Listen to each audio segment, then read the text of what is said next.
Something else that's been happening in the last few years in gaming is really the pace of mergers and acquisitions. They've been on just a hot streak.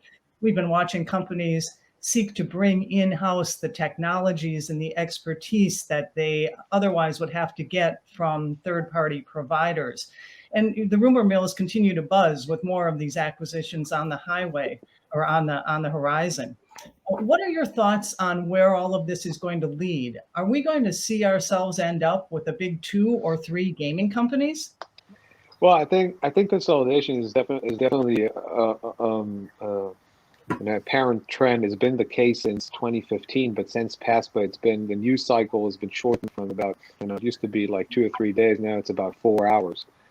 And I mean, speaking personally, I mean, we I think it was just 16 hours between our announcement of the William Hill deal, and then the DraftKings and Entain deal just floated. Every time you think you really up the ante, someone comes in poker terminology, doubles and is all in. But I think consolidation is typically a function of a few factors. One of them is margin. The U.S. is a very expensive environment to operate in, and I think right now everything in the market, not just in our sector, everywhere else on a macro level, is supercharged by cheap capital, and you see it in every aspect. So I think people are doing the right thing.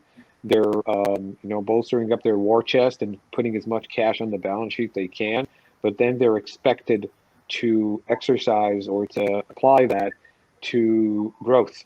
And growth comes, that's the shortest cycle. Growth comes through consolidation because at some point, and I personally believe it's sooner rather than later, coming from a very operationally driven company that has seen some of these cycles, the focus will be on execution.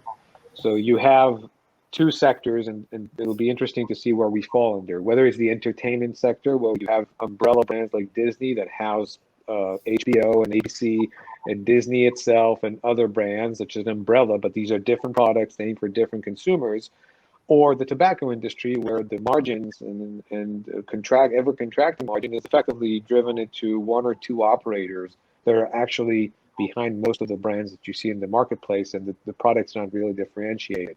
I agree with Brody that I'd rather be in first camp where even if there's a holding company above there's the differentiation.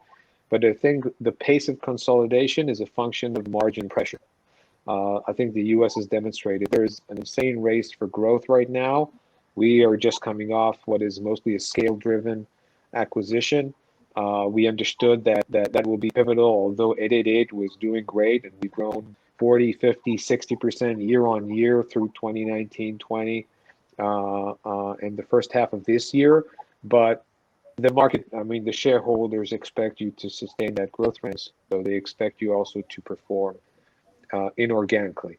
And I think that is the main driver behind it. The market now expects most of the companies are publicly traded, and the market and the shareholders expect you to use any means you can to continue to grow. And I think the only other thing that can slow down consolidation from the other side are regulators and specifically responsible gaming.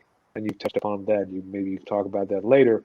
But that is the only thing that I think can actually hold back some of these. I don't think it's duopoly or antitrust laws because there's still enough competition. But where we wind up is a function of these factors: the growth rate and profitability or prospect of profitability, and the price of capital on one hand, and responsible gaming and regulations on the other. These are typically sort of action and reaction to what we've seen in the past.